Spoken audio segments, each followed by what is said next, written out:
Presidência da República, Casa Civil, Subchefia para Assuntos Jurídicos, Lei nº 10.406, de 10 de janeiro de 2002. Institui o Código Civil. O Presidente da República, faço saber que o Congresso Nacional decreta e eu sanciono a seguinte lei. Parte especial, livro 1 do Direito das Obrigações. Título 4 dos Contratos em Geral. Capítulo 1 Disposições Gerais. Seção 1 Preliminares.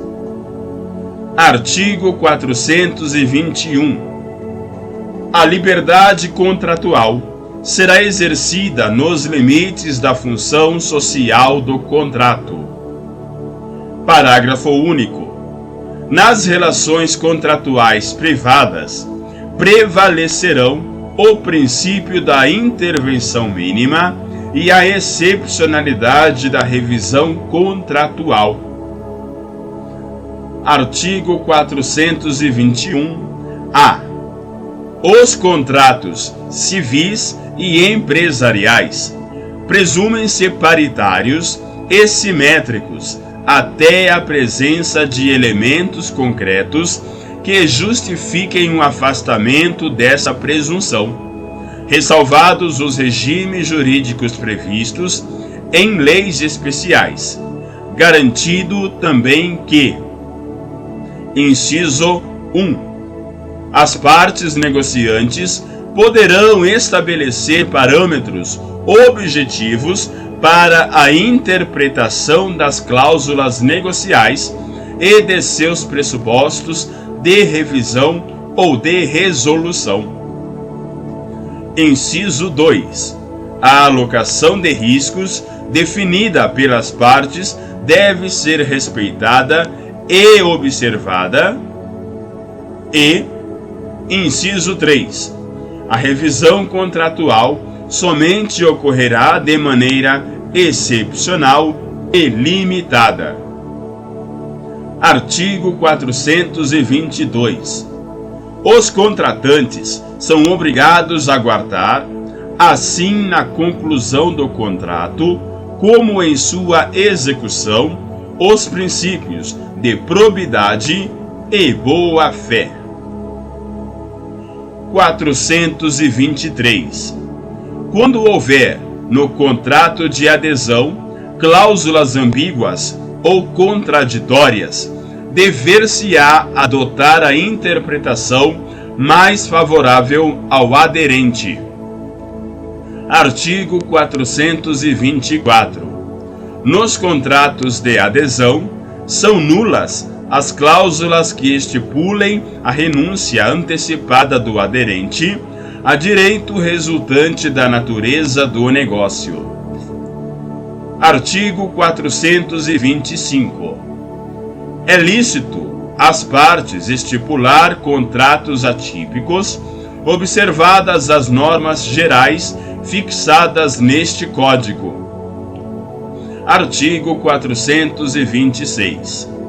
Não pode ser objeto de contrato a herança de pessoa viva.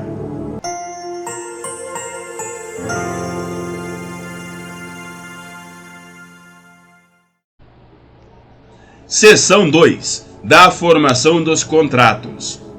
Artigo 427. A proposta de contrato obriga o proponente, se o contrário não resultar dos termos dela, da natureza do negócio ou das circunstâncias do caso.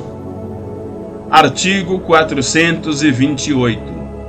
Deixa de ser obrigatória a proposta. Inciso 1. Se, feita sem prazo a pessoa presente, não foi imediatamente aceita. Considera-se também presente a pessoa que contrata por telefone ou por meio de comunicação semelhante. Inciso 2. Se, feita sem prazo a pessoa ausente, tiver decorrido tempo suficiente para chegar à resposta ao conhecimento do proponente. Inciso 3. Se, feita a pessoa ausente, não tiver sido expedida a resposta dentro do prazo dado. Inciso 4. Se antes dela, ou simultaneamente, chegar ao conhecimento da outra parte a retratação do proponente. Artigo 429. A oferta ao público equivale à proposta quando encerra os requisitos essenciais ao contrato, salvo se o contrário resultar das circunstâncias ou dos usos. Parágrafo único.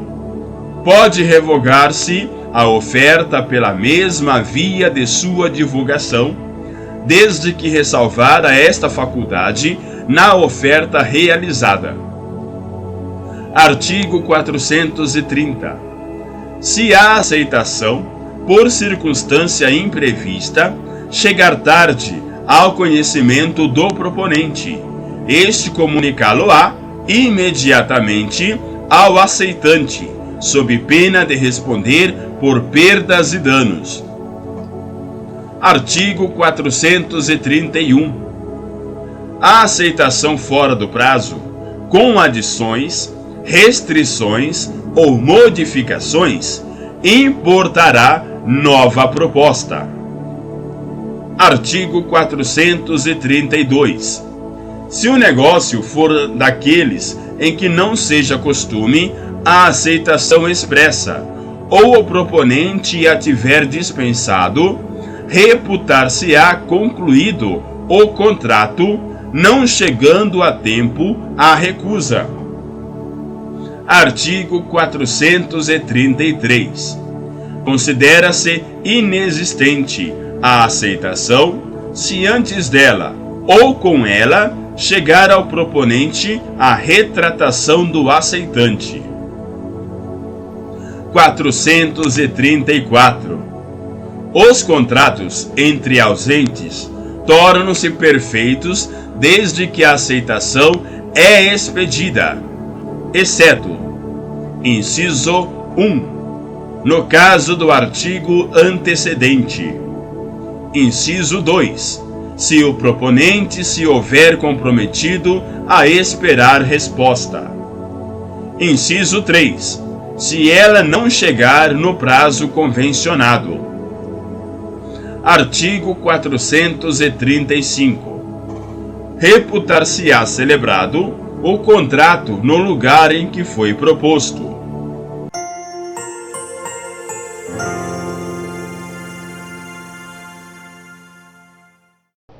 Seção 3. Da estipulação em favor de terceiro. Artigo 436. O que estipula em favor de terceiro pode exigir o cumprimento da obrigação. Parágrafo único.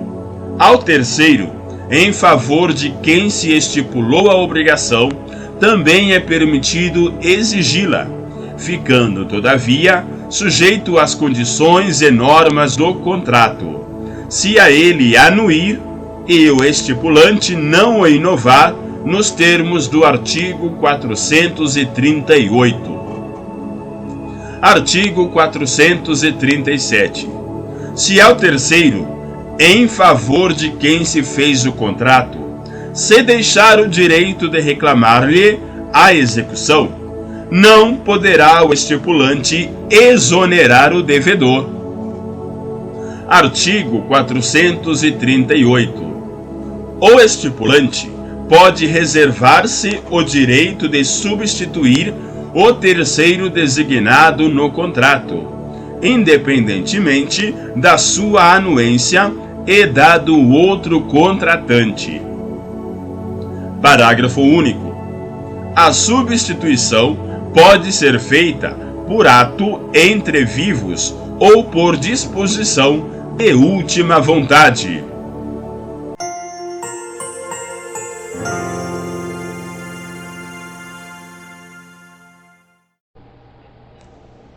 Seção 4.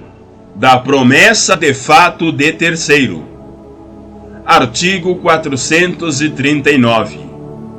Aquele que tiver prometido fato de terceiro responderá por perdas e danos quando este o não executar.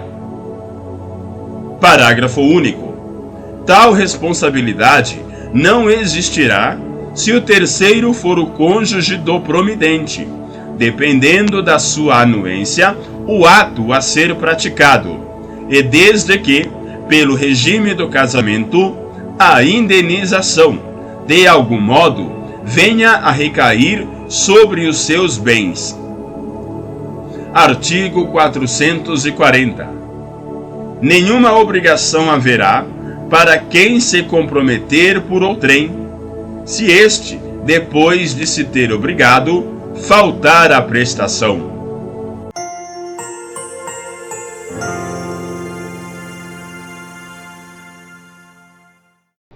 Seção 5. Dos vícios redibitórios. Artigo 441.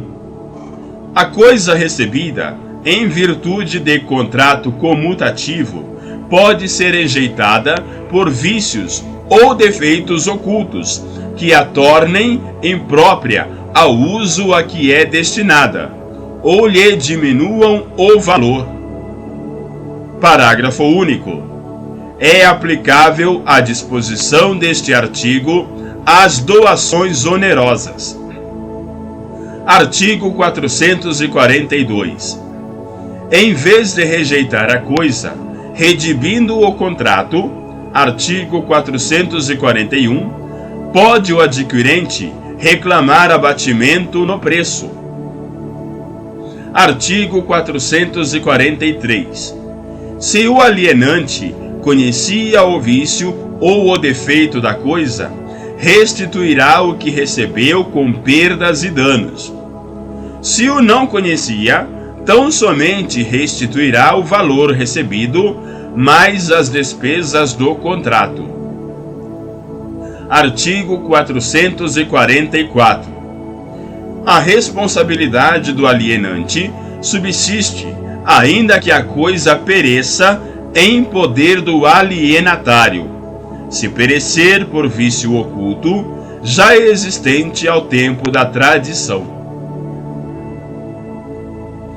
Artigo 445. O adquirente decai do direito de obter a redibição ou abatimento no preço no prazo de 30 dias, se a coisa for móvel, e de 1 ano, se for imóvel, contado da entrega efetiva. Se já estava na posse, o prazo conta-se da alienação, reduzido à metade.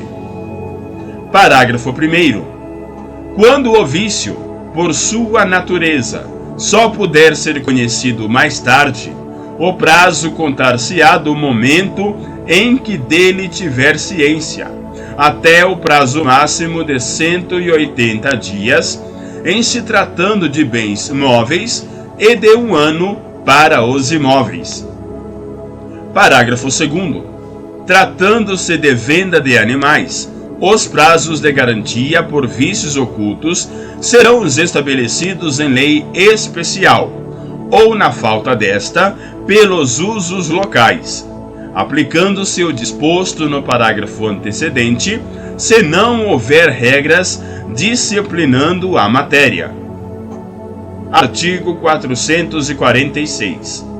Não correrão os prazos do artigo antecedente na constância de cláusula de garantia, mas o adquirente deve denunciar o defeito ao alienante nos 30 dias seguintes ao seu descobrimento, sob pena de decadência.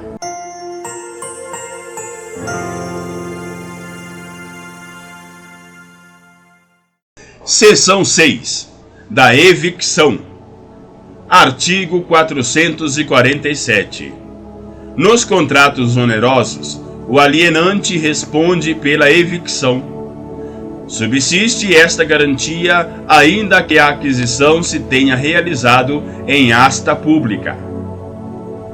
Artigo 448. Podem as partes, por cláusula expressa, reforçar, diminuir ou excluir a responsabilidade pela evicção. Artigo 449. Não obstante a cláusula que exclui a garantia contra a evicção, se esta se der, tem direito o evicto a receber o preço que pagou pela coisa evicta, se não soube do risco da evicção ou dele informado, não o assumiu. Artigo 450. Salvo estipulação em contrário, tem direito o evicto, além da restituição integral do preço ou das quantias que pagou. Inciso 1. A indenização dos frutos que tiver sido obrigado a restituir. Inciso 2. A indenização pelas despesas dos contratos e pelos prejuízos que diretamente resultarem da evicção. Inciso 3. As custas judiciais e aos honorários do advogado por ele constituído. Parágrafo único. O preço, seja a evicção total ou parcial, será o do valor da coisa, na época em que se evenceu, e proporcional ao desfalque sofrido, no caso de evicção parcial. Artigo 451. Subsiste para o alienante esta obrigação, ainda que a coisa alienada esteja deteriorada, exceto havendo dolo do adquirente. Artigo 452. Se o adquirente tiver auferido vantagens das deteriorações e não tiver sido condenado a indenizá-las, o valor das vantagens será deduzido a quantia que lhes houver de dar o alienante. Artigo 453. As benfeitorias necessárias ou úteis não abonadas ao que sofreu a evicção serão pagas pelo alienante. Artigo 454. Se as benfeitorias abonadas ao que sofreu a evicção tiverem sido feitas pelo alienante, o valor delas será levado em conta na restituição devida. Artigo 455. Se parcial, mas considerável, for a evicção, poderá o evicto optar entre a rescisão do contrato e a restituição da parte do preço correspondente ao desfalque sofrido. Se não for considerável, caberá somente direito à indenização. Artigo 456. Revogado pela Lei nº 13.105 de 2015. Artigo 457. Não pode o adquirente demandar pela evicção, se sabia que a coisa era alheia ou litigiosa.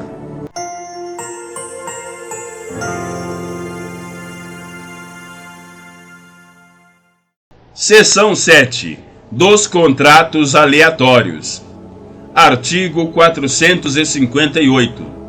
Se o contrato for aleatório, por dizer respeito a coisas ou fatos futuros, cujo risco de não virem a existir um dos contratantes assuma, terá o outro direito de receber integralmente o que lhe foi prometido, desde que de sua parte não tenha havido dolo ou culpa, ainda que nada do avançado venha a existir. Artigo 459. Se for aleatório, por serem objeto dele coisas futuras, tomando o adquirente a si o risco de virem a existir em qualquer quantidade, terá também direito o alienante a todo o preço, desde que de sua parte não tiver concorrido culpa, ainda que a coisa venha a existir em quantidade inferior à esperada. Parágrafo único. Mas se da coisa nada vier a existir, alienação não haverá, e o alienante restituirá o preço recebido. Artigo 460. Se for aleatório o contrato, por se referir a coisas existentes, mas expostas a risco, assumido pelo adquirente, terá igualmente direito o alienante a todo o preço, posto que a coisa já não existisse, em parte ou de todo, no dia do contrato. Artigo 461. A alienação aleatória, a que se refere o artigo antecedente, poderá ser anulada como dolosa pelo prejudicado, se provar que o outro contratante não ignorava a consumação do risco, a que no contrato se considerava exposta a coisa.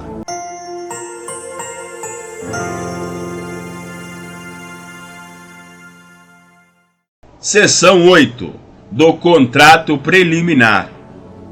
Artigo 462. O contrato preliminar, exceto quanto à forma, deve conter todos os requisitos essenciais ao contrato a ser celebrado.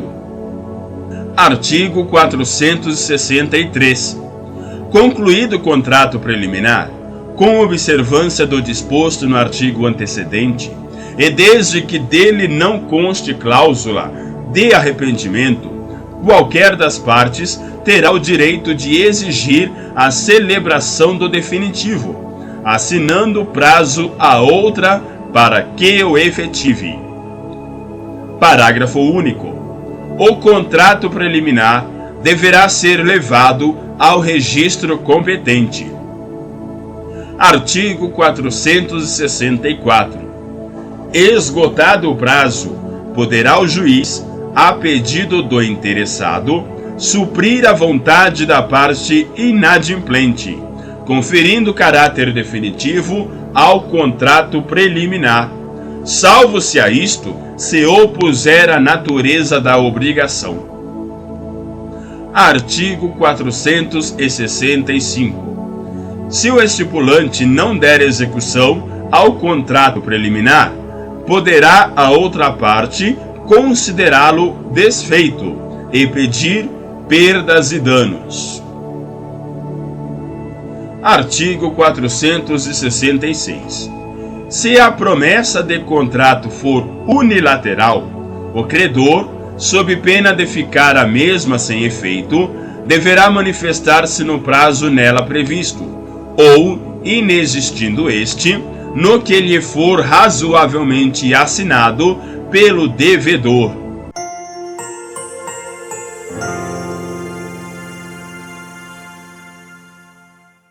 Seção 9. Do contrato com pessoa a declarar. Artigo 467. No momento da conclusão do contrato, pode uma das partes reservar-se a faculdade de indicar a pessoa que deve adquirir os direitos e assumir as obrigações dele decorrentes.